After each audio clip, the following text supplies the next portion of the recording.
All right, I want to talk really quickly about content repurposing. I know some of you write content, you're producing content. All of us are going to do it after this workshop. How many of you are actually taking time to repurpose the content into other forms of content? So, I like that, a couple of yeses.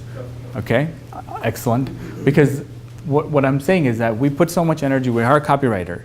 That's my easy way out when I have a client who says, oh, I don't have any time to write. Okay, hire a journalist who has some idea about what your industry is and get them full-time, because this contract thing is not going to work. Have them write as many pieces of content, interview the subject matter experts, have an entire editorial calendar, go right at it. And what happens is that they do such an amazing job with that wide, but not deep. And they do such an amazing job with writing a lot of content, not repurposing, because this quote says 29% of people, the best in-class marketers, only 29% repurpose content. So I give kudos to you guys who actually do that. I think gentleman in the back does. And go ahead. When you say repurpose content, yeah, what does that mean?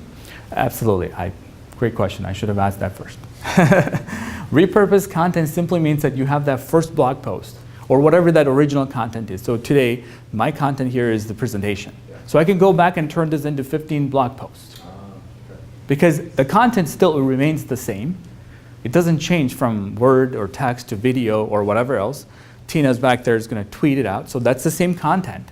But I'm going to turn it into 50 different places because you don't have to come up with new content. You already have the content. You just have to execute it. You have to turn it into as many different formats as possible. So it could be SlideShare, it could be video, like we'll talk about video in a minute. It could be social posts, it could be a webinar if you really cared, right? It depends on what industry you're in. If you're in a B2B or a SaaS guy, you need webinars. It could be guest posts, take the same piece, repurpose it, write with a different headline, completely change the content, but same idea. You don't have to change, the idea is exactly the same. 15 growth hacks for XYZ industry, for XYZ whatever. It's the same thing, but personalize it, customize it, and give it to somebody else. You just literally turned one piece into like 5 ways. And the more you do that, it gets easier and easier because you already know that my blog is going to turn into this and my this is going to turn into that. You just have a system, you just kind of work it.